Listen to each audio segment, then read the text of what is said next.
আশা করি আপনারা সকলেই ভালো আছেন। কখনো কি ভেবেছেন যে কেন কিছু মানুষ সবসময় আনন্দে এবং আশাবাদী হয়ে জীবন কাটায়, আর অন্যদিকে কিছু মানুষ নেগেটিভ চিন্তাভাবনায় আচ্ছন্ন হয়ে থাকে?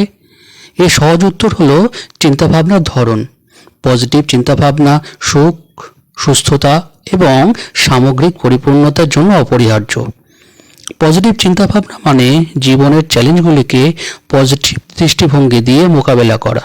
এর অর্থ এই নয় যে জীবনে নেগেটিভ দিকগুলোকে উপেক্ষা করা হবে বা ইগনোর করা হবে, বরং পজিটিভ চিন্তাভাবনার সাহায্যে কঠিন পরিস্থিতিতে সুযোগ খুঁজে বের করা, অন্যদের মধ্যে ভালো দিকগুলো দেখার চেষ্টা করা এবং নিজেকে ও নিজের ক্ষমতাকে পজিটিভ আলোতে দেখার উপর জোর দেওয়া।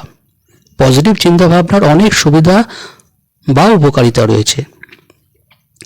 গবেষণায় দেখা গেছে যে পজিটিভ চিন্তাভাবনার অনেক সুবিধা রয়েছে, যেমন উন্নত স্ট্রেস ম্যানেজমেন্ট, অর্থাৎ সহজেই মানসিক চাপ কন্ট্রোল করা যায়। মানসিক স্বাস্থ্যের উন্নতি হয়, শারীরিক সুস্থতা বৃদ্ধি পায়।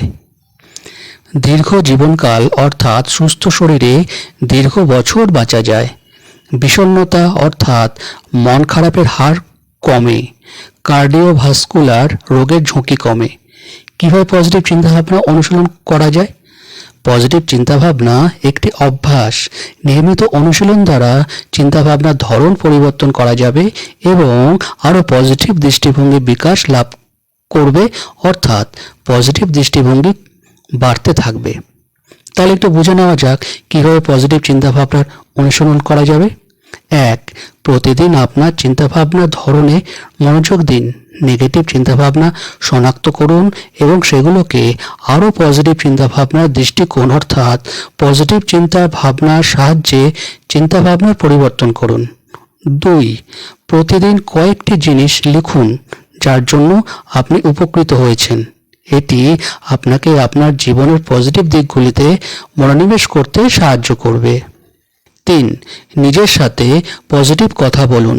নিজের ক্ষমতা এবং সাফল্যের উপর বিশ্বাস রাখুন। 4. পজিটিভ মানুষের সাথে সময় কাটানো আপনার নিজের পজিটিভ দৃষ্টিভঙ্গি উন্নতি করতে সাহায্য করবে। 5. বর্তমান মুহূর্তে মনোযোগ দিন এবং নেগেটিভ চিন্তাভাবনা থেকে দূরে থাকুন। আশা করি ভিডিওটি আপনাদের উপকারে আসবে। যদি উপকারে আসে তাহলে লাইক, কমেন্ট ও শেয়ার করবেন। আর যারা চ্যানেলে নতুন তারা চ্যানেলটিকে সাবস্ক্রাইব করে সঙ্গে থাকুন এরকম গুরুত্বপূর্ণ ভিডিও পাওয়ার জন্য। আপনারা সকলে ভালো থাকুন আর সুস্থ থাকুন। Thank you.